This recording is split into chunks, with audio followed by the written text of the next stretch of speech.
Chemical bonding के इस part में अपन बात करते हैं लुईस डॉट स्ट्रक्चर की। अपन CO3 2- के लिए लुईस डॉट स्ट्रक्चर बनाएंगे। तो कार्बन जो होता है ना वो 4 बॉन्ड्स फॉर्म कर सकता है और यहाँ 3 ऑक्सीजन है। तो एक ऑक्सीजन डबल बॉन्ड बना सकता है बट कार्बन 4 बॉन्ड बना सकता है, 1 2 3 4। तो 2 अपन सिंगल बॉन्ड से कनेक्ट करेंगे ऑक्सीजन और एक डबल बॉन्ड से। ऑक्सीजन के आउटर मोस्ट शेल में 6 इलेक्ट्रॉन होते हैं, तो 1 2 3 4 5 6। इसी तरीके से यहाँ पे जो अपन ने लोन पेयर कंप्लीट किए हैं 6 हैं प्लस एक इलेक्ट्रॉन ये भी, यानी कि ओवरऑल इन दोनों ऑक्सीजन के पास 7 इलेक्ट्रॉन है, मतलब इन दोनों के ऊपर माइनस चार्ज आना चाहिए। तो ये अपन फॉर्मल चार्ज में कैलकुलेट करके देखेंगे। देखो, तो फॉर्मल चार्ज को कैलकुलेट करने का जो फॉर्मूला होता है वो होता है अपने पास नंबर ऑफ वैलेंस इलेक्ट्रॉन्स। जो भी अपने पास एटम है उसका वैलेंस शेल में कितने इलेक्ट्रॉन है आउटर मोस्ट शेल में, वो यहाँ पे लिखने हैं। माइनस कर देना number of lone pair electrons. Lone pair कितने हैं, उसमें कितने इलेक्ट्रॉन बन रहे हैं लोन पेयर के, उसमें से माइनस कर देना और minus half into number of bond pair electrons. Half into number of bond pair कितने हैं और उनके इलेक्ट्रॉन काउंट करने से एक बॉन्ड पेयर में 2 इलेक्ट्रॉन होते हैं, तो टोटल इलेक्ट्रॉन यहाँ लिखने हैं, हाफ से इंटू करके माइनस कर देना। ये फॉर्मूला है। इस फॉर्मूले को अपन अप्लाई करके देखते हैं। जैसे अपन ने अप्लाई किया फॉर्मल चार्ज निकालना ऑन कार्बन एटम, तो यहाँ पे अपन को कार्बन एटम दिखाई दे रहा है, ये रहा। इसके लिए अपन फॉर्मल चार्ज कैलकुलेट करेंगे। ठीक है, तो डायरेक्ट अपन यहीं फॉर्मल चार्ज एक बार कैलकुलेट कर देते हैं सीधा। अगर इसके लिए फॉर्मल चार्ज कैलकुलेट करोगे सबसे पहले आएंगे इसके वैलेंस शेल के इलेक्ट्रॉन जो कि होंगे 6। ठीक है, और माइनस कर देना है इसके लोन पेयर्स को। तो अभी इसके ऊपर कोई भी लोन पेयर नहीं है। ठीक है, लोन पेयर के इलेक्ट्रॉन कितने हो गए 0, और माइनस कर देना हाफ लिख के इसके बॉन्ड पेयर के इलेक्ट्रॉन्स को। तो बॉन्ड पेयर में कितने इलेक्ट्रॉन है 1 2 3 4 5 6। ठीक है, और 7 8। तो 1 2 3 4 बॉन्ड पेयर हैं इसके पास, तो 4 बॉन्ड पेयर में कितने इलेक्ट्रॉन होंगे 8 होंगे, 8 इलेक्ट्रॉन। मल्टीप्लाई कर दो 8 से, तो 2 1 जा 2, 2 4 जा 8। तो यहाँ 4 इंटू 1 करोगे तो 4 आएगा, तो माइनस का 4 और 6। ठीक है, तो यहाँ पे वैल्यू कितनी आ जाएगी, यहाँ पे 4 आ गया। और यहाँ पे कार्बन के आउटर मोस्ट शेल में कितने इलेक्ट्रॉन होते हैं बेटा, कार्बन के आउटर मोस्ट शेल में 6 इलेक्ट्रॉन नहीं होते, कार्बन की आउटर मोस्ट शेल में होते हैं 4 इलेक्ट्रॉन्स। तो 4 इलेक्ट्रॉन्स जो है अपने पास कार्बन के आउटर मोस्ट शेल में होते हैं। 6 तो इसका एटॉमिक नंबर होता है और 6 किसके में होते हैं, ऑक्सीजन के में। तो 4 माइनस 4, 4 माइनस 4 तुम्हारा क्या आ जाएगा 0, मतलब इसके ऊपर जो फॉर्मल चार्ज आने वाला है वो 0 आने वाला है। अब डबल बॉन्डेड ऑक्सीजन के लिए निकालते हैं, ये अपन ने कार्बन के लिए निकाला है। इसके बाद अपन डबल बॉन्डेड ऑक्सीजन के लिए निकालते हैं। डबल बॉन्डेड ऑक्सीजन के लिए जब अपन कैलकुलेट करेंगे तो ये वाला ऑक्सीजन डबल बॉन्डेड है। ठीक है, तो ऐसे अपन कैलकुलेट करते हैं फॉर्मल चार्ज डबल बॉन्डेड वाले ऑक्सीजन के लिए। तो इसके लिए बेटा क्या आएगा, सबसे पहले आउटर मोस्ट शेल के इलेक्ट्रॉन ऑक्सीजन के लिए कितने होते हैं 6। अब यहाँ देखो माइनस करना है लोन पेयर के इलेक्ट्रॉन्स को, तो माइनस देख लो कितने लोन पेयर हैं, यहाँ 2 लोन पेयर हैं, 1 2 3 4। तो 2 लोन पेयर में 4 इलेक्ट्रॉन हुए, तो 4, और इसको माइनस करना है हाफ करके इसके बॉन्ड पेयर इलेक्ट्रॉन से। तो कितने बॉन्ड पेयर बना रखे हैं 2, 2 में कितने इलेक्ट्रॉन होंगे 4। तो यहाँ पे इंटू कर देना 4 से, तो 2 1 जा 2, 2 2 जा 4। तो यहाँ माइनस के 2 और माइनस के 4 कितने हो गए, माइनस के 6। तो यहाँ पे आ जाएगा 6 माइनस 6, यानी कि यहाँ पे भी फॉर्मल चार्ज कितना आएगा 0। तो इसके बाद अपन निकालेंगे बेटा सिंगल बॉन्डेड ऑक्सीजन के लिए। ठीक है, तो अब ध्यान से देखना, सिंगल बॉन्डेड ऑक्सीजन के लिए अगर अपन निकालें फॉर्मल चार्ज फॉर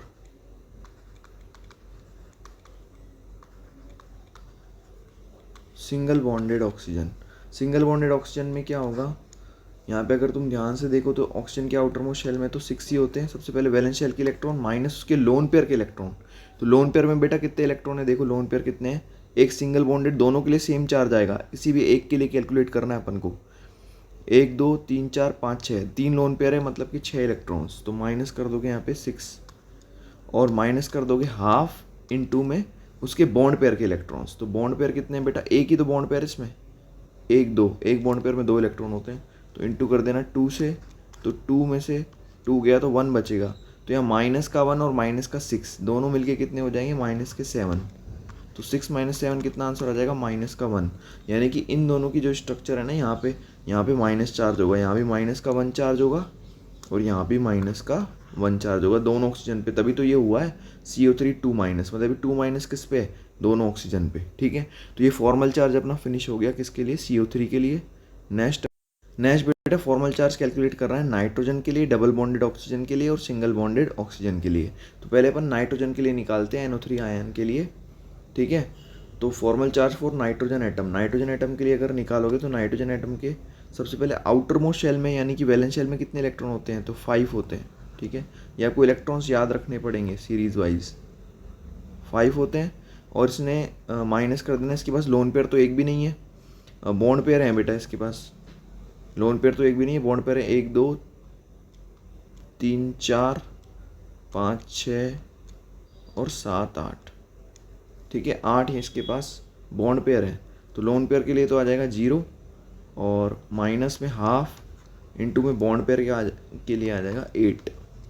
तो 2 1 जा 2 2 4 जा 8। ठीक है, तो यहाँ 4, ठीक है, तो यहाँ माइनस का 1 और 4, ये माइनस का 1 और 4 और 5 कितने हो गए, 9। तो बेटा इसको मल्टीप्लाई करोगे तो बेटा ये माइनस का बचेगा, मल्टीप्लाई करोगे ना तो माइनस का 4 आएगा यहाँ पे। तो ये 5 माइनस 4 हो जाएगा, ये तो प्लस का है, ये माइनस का है। 5 माइनस 4 कितना हो जाएगा, प्लस का 1। ठीक है, तो ये प्लस का 1 चार्ज आएगा, मतलब यहाँ पे नाइट्रोजन के ऊपर +1 चार्ज रहने वाला है। ठीक है, और अब डबल बॉन्डेड ऑक्सीजन के लिए कैलकुलेट करते हैं। Double formal charge of double bonded oxygen atom के लिए निकालोगे तो ऑक्सीजन एटम के आउटर मोस्ट शेल में कितने इलेक्ट्रॉन होते हैं, 6। माइनस कर दो उसके लोन पेयर से, लोन पेयर बेटा अभी तो यहाँ कोई है नहीं इसमें, हाँ 2 लोन पेयर है, 2 लोन पेयर मतलब 4 इलेक्ट्रॉन्स, और बॉन्ड पेयर भी कितने हैं, 2 यानी कि 4 इलेक्ट्रॉन्स। तो लोन पेयर बेटा यहाँ पुट करो कि माइनस के 4 तो हो गए लोन पेयर, और माइनस के हाफ इंटू बॉन्ड पेयर के इलेक्ट्रॉन भी कितने, 4। तो 2 1 जा 2 2 2 जा 4।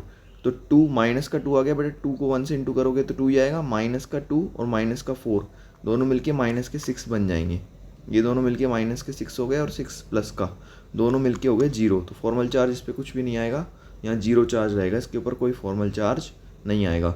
नेक्स्ट दोनों ऑक्सीजन के लिए कैलकुलेट कर दें जो सिंगल बॉन्डेड है। तो सिंगल बॉन्डेड ऑक्सीजन के लिए अगर अपन कैलकुलेट करते हैं तो सिंगल बॉन्डेड ऑक्सीजन एटम के लिए इसमें फॉर्मल चार्ज, पहले ऑक्सीजन का वैलेंस इलेक्ट्रॉन लिखो 6, माइनस में इसमें लोन पेयर कितने थे, अगर अपन इसकी स्ट्रक्चर में देखें तो 1 2 3 4 5 6 तो इसके लोन पेयर हैं, और 2 इसके पास बॉन्ड पेयर है। तो दोनों सेम है, किसी भी एक पे निकाल लेना चार्ज तो दोनों पे आ जाएगा। ठीक है, तो इसके अपन लिखते हैं कि इसके अंदर जो लोन पेयर है वो तो है बेटा, लोन पेयर के इलेक्ट्रॉन तो 6 हैं, माइनस में हाफ बॉन्ड पेयर के इलेक्ट्रॉन इसके पास कितने हैं, 2 हैं। तो 2 1 जा 2 1 बचेगा, तो माइनस का 1 और माइनस का 6 कितना हो गया, 7। 6 माइनस 7 इसको टू कितना हो जाएगा, माइनस का 1। तो दोनों के ऊपर कितना चार्ज आएगा बेटा, -1 चार्ज आएगा। यहाँ भी माइनस का चार्ज आएगा -1, और यहाँ भी माइनस का चार्ज आएगा -1। ठीक है, तो ये स्ट्रक्चर हो जाएगी। इसी तरीके से अपन फॉर्मल चार्ज को कैलकुलेट कर सकते हैं। फॉर्मल चार्ज के कैलकुलेट होने के बाद अपन आगे बात करते हैं ऑक्टेट रूल की। ऑक्टेट रूल अपन को पता है, each atom take part in bonding to complete its octet and acquire extra stability. तो जो भी एटम बॉन्डिंग करेगा, बॉन्डिंग करने के बाद उसके पास क्या आ जाएगी, उसका ऑक्टेट कंप्लीट हो जाएगा और उसके पास एक्स्ट्रा स्टेबिलिटी आ जाएगी। बॉन्ड जब भी ऑक्टेट कंप्लीट होता है तो एक्स्ट्रा स्टेबिलिटी आ जाती है। लिमिटेशन ऑफ ऑक्टेट रूल, यहाँ बात करेंगे ऑक्टेट रूल की क्या क्या लिमिटेशन है। पहली लिमिटेशन है electron deficient compounds. Electron deficient compound होते हैं हाइपोवेलेंट। इलेक्ट्रॉन डेफिशिएंट कंपाउंड्स हाइपोवेलेंट होते हैं। ठीक है, और ये वो कंपाउंड होते हैं several compounds which have incomplete octet, इनका ऑक्टेट पूरा नहीं होता, ऑक्टेट से कम इलेक्ट्रॉन होते हैं, मतलब 8 से कम इलेक्ट्रॉन होते हैं, स्टिल दे आर स्टेबल, फिर भी वो क्या होते हैं, बहुत ज़्यादा स्टेबल होते हैं। ठीक है, जैसे एग्जांपल है BeF2। तो BE के आउटर मोस्ट शेल में 2 इलेक्ट्रॉन होते हैं, एक ये रहा। ठीक है, और 2 किसने दिए, फ्लोरीन ने, एक ये रहा। तो ओवरऑल कितने इलेक्ट्रॉन है, 2 और 2 कितने हो गए, 4 हो गया ना। तो इसका ऑक्टेट कहाँ कंप्लीट हुआ है, ऑक्टेट नहीं है, फिर भी ये स्टेबल होता है। तो ये ऑक्टेट रूल का एक्सेप्शन हुआ कि नहीं हुआ। ऐसे कंपाउंड्स को हाइपोवेलेंट कहते हैं। हाइपोवेलेंट मतलब 8 से कम वाले, हाइपो मतलब होता है कम। ऐसे BF3 के अंदर अगर अपन देखें तो बोरोन के आउटर मोस्ट शेल में 3 इलेक्ट्रॉन होते हैं, 1 2 3, और बाकी के 3 कहाँ से आए, फ्लोरीन ने दिए, 1 2 3। तो ओवरऑल कितने हो गए, 2 2 2, यानी कि ओवरऑल हो गए 6 इलेक्ट्रॉन। यानी कि यहाँ भी ऑक्टेट कंप्लीट नहीं हुआ है, फिर भी ये स्टेबल होता है। तो ये भी हाइपोवेलेंट की कैटेगरी में आएगा। नेक्स्ट है तुम्हारे सामने वो है इलेक्ट्रॉन एक्सिस कंपाउंड, जिसको बोलते हैं हाइपरवेलेंट। और हाइपरवेलेंट वाले जो कंपाउंड होते हैं ना, ये certain compounds in which central atom contain more than 8 electron still they are stable. यहाँ पे क्या होता है, जैसे वहाँ पे अपने हाइपोवेलेंट वाले में पढ़ा था 8 इलेक्ट्रॉन से कम इलेक्ट्रॉन होते हैं, और यहाँ पे हाइपरवेलेंट में 8 इलेक्ट्रॉन से ज़्यादा इलेक्ट्रॉन होने के बाद भी ये स्टेबल होते हैं। तो ये भी क्या हुआ, ऑक्टेट रूल का एक्सेप्शन हुआ। नेक्स्ट अगर बात करें तो यहाँ पे PCl5 जो इसका एग्जाम्पल है हाइपरवेलेंट वाले का, तो यहाँ बेटा फॉस्फोरस के आउटरमोस्ट शेल में कितने इलेक्ट्रॉन होते हैं, 5, 1 2 3 4 5। अब बाकी के 5 कहाँ से आए, क्लोरीन से, 1 2 3 4 5। तो ओवरऑल कितने हो गए, अगर कैलकुलेट करोगे तो 2 2 2 कैलकुलेट जो कर रखे हैं कम्प्लीटली, वो कितने हैं बेटा, वो है अपने ओवरऑल 10 इलेक्ट्रॉन्स। तो यहाँ पे 10 इलेक्ट्रॉन्स हैं जो ऑक्टेट से ज़्यादा है, फिर भी ये स्टेबल है, ठीक है। नेक्स्ट अगर बात करें नोबल गैस कंपाउंड्स के अंदर, तो नोबल गैस में अपन को नॉर्मली पता ही है कि नोबल गैस में कितने इलेक्ट्रॉन होते हैं, आउटरमोस्ट शेल में 8 इलेक्ट्रॉन होते हैं, इनका ऑक्टेट पहले से ही कंप्लीट होता है। फिर भी अगर ये बॉन्डिंग कर लेते हैं तो बेटा 8 तो इसके पास है ही, बाकी के 2 यहाँ से और आएंगे, ठीक है। तो 2 यहाँ से और आ गए तो कितने हो गए, 8 और 2 10 हो गए। तो और यहाँ पे भी देखो 8 तो है ही, प्लस में 6 यहाँ से आ गए तो कितने हो गए, 14 हो गए। ऐसे ही 8 तो यहाँ आई, प्लस में 4 और आ गए तो 12 हो गए। तो यहाँ पे इलेक्ट्रॉन हमेशा 8 से ज़्यादा हो रहे हैं, ठीक है। तो इनको क्या बोलेंगे, हाइपरवेलेंट बोलेंगे। नोबल गैस खुद ही ऑक्टेट कंप्लीट रखती है, अगर वो कंपाउंड बनाएगी तो हमेशा कैसे जाएगी, हाइपरवेलेंट जाएगी, फिर भी ये स्टेबल होते हैं, यानी कि ये भी ऑक्टेट रूल का क्या है, एक्सेप्शन है। नेक्स्ट बात करते हैं डायपोल मोमेंट की। डायपोल मोमेंट क्या होता है बेटा, डायपोल मोमेंट होता है product of magnitude of charge. Charge जो होता है प्लस माइनस का, उसको अपन को मल्टीप्लाई करना है, मैग्नीट्यूड का प्रोडक्ट निकालना। प्रोडक्ट मतलब होता है मल्टीप्लिकेशन, ठीक है। एंड डिस्टेंस, उनके बीच के डिस्टेंस को और उनके चार्ज के प्रोडक्ट को, दोनों के चार्ज को मल्टीप्लाई करो और उसको मल्टीप्लाई कर दो डिस्टेंस से, उन दोनों के बीच के डिस्टेंस से, प्लस और पॉजिटिव और नेगेटिव चार्ज के बीच के डिस्टेंस से मल्टीप्लाई कर दोगे तो डायपोल मोमेंट कैलकुलेट होकर आ जाएगा। जैसे कि ये 2 चार्ज है प्लस और माइनस, कोई ना कोई मैग्नीट्यूड है, कोई ना कोई अमाउंट है इनका, दोनों को अपन को मल्टीप्लाई कर देना है तो क्यू आ जाएगा। इन दोनों को मल्टीप्लाई करेंगे तो क्यू आ जाएगा, और ये क्यू को मल्टीप्लाई कर देंगे बीच के डिस्टेंस से तो क्या आ जाएगा, डायपोल मोमेंट। और डायपोल मोमेंट को इस साइन से शो करते हैं, इसको बोलते हैं म्यू, ठीक है। ये होता है म्यू। तो इसका यूनिट होती है डिबाई, डिबाई को शो करते हैं डी से। यूनिट क्या होती है, डिबाई। और 1 डिबाई किसके बराबर होता है, 2 यूनिट होती है, एक तो CGS यूनिट और एक SI यूनिट। तो डिबाई जो होता है वो 1 × 10 की पावर, डिबाई की वैल्यू होती है 1 × 10 की पावर -18, किसमें, ESU × सेंटीमीटर में। ESU × सेंटीमीटर होता है CGS यूनिट। और 3.134 × 10 की पावर -30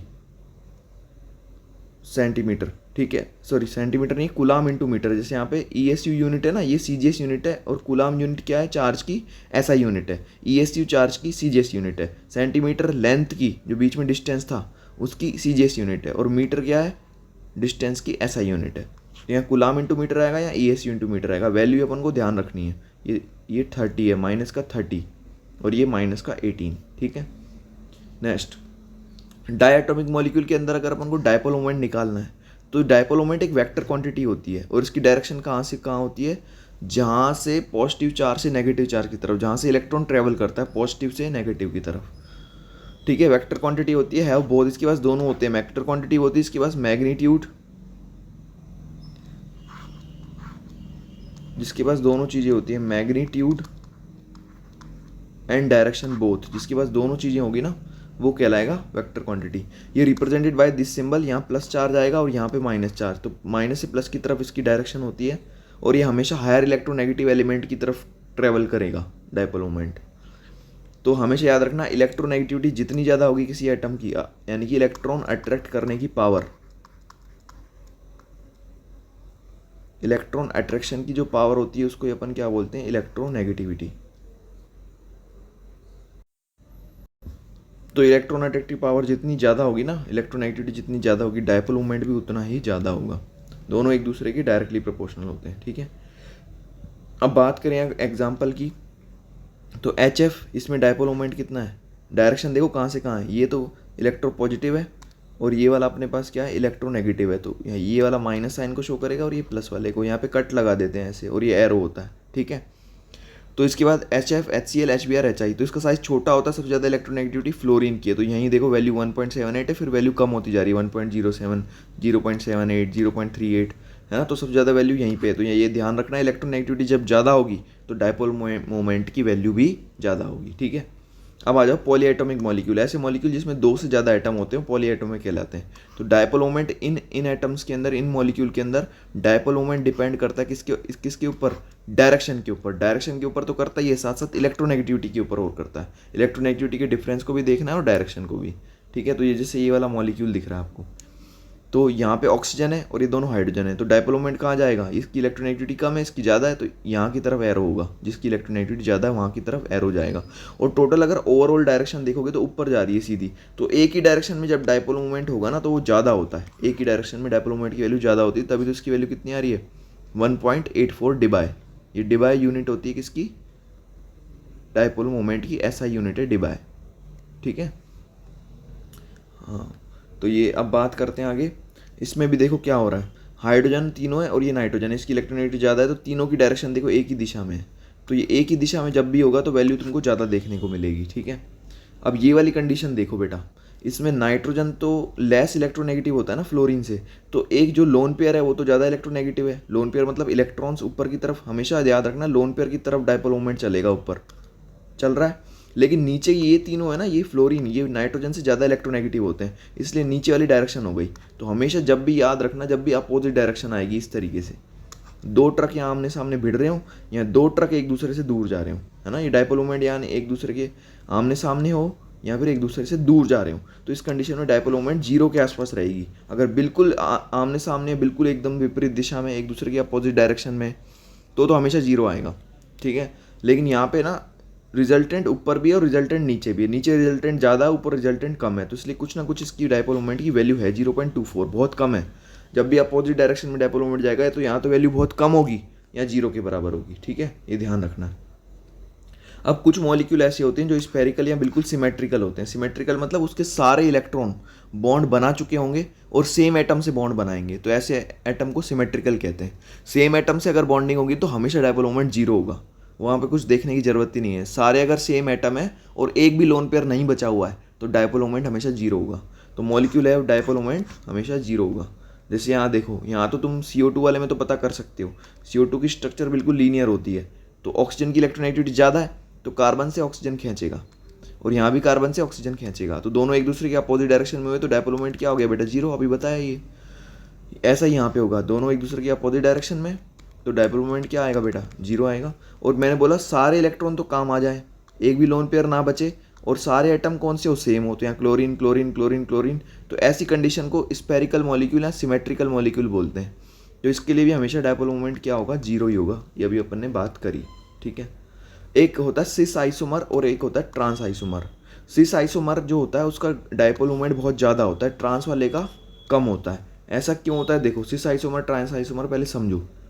जैसे एक फॉर्मूला लिखा है मैंने C2H2Cl2, इस फॉर्मूले से एक स्ट्रक्चर बनाई मैंने, C डबल बॉन्ड C, 2 काम आ गए कार्बन और 2 हाइड्रोजन ये रे और 2 क्लोरीन ये रे। अगर दोनों क्लोरीन एक ही दिशा में देखो, दोनों क्लोरीन है, ये यहाँ पे और ये यहाँ पे, और एक ही दिशा में दोनों हाइड्रोजन है ऐसे, तो इस कंडीशन को बोलते हैं सिस।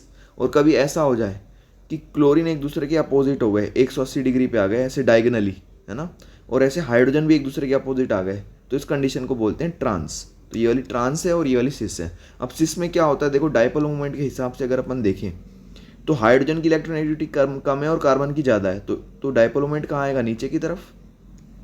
यहाँ भी कहाँ आएगा, ये हाइड्रोजन है ये कार्बन है, नीचे की तरफ, क्योंकि कार्बन की इलेक्ट्रोनेगेटिविटी हाइड्रोजन से थोड़ी ज़्यादा होती है।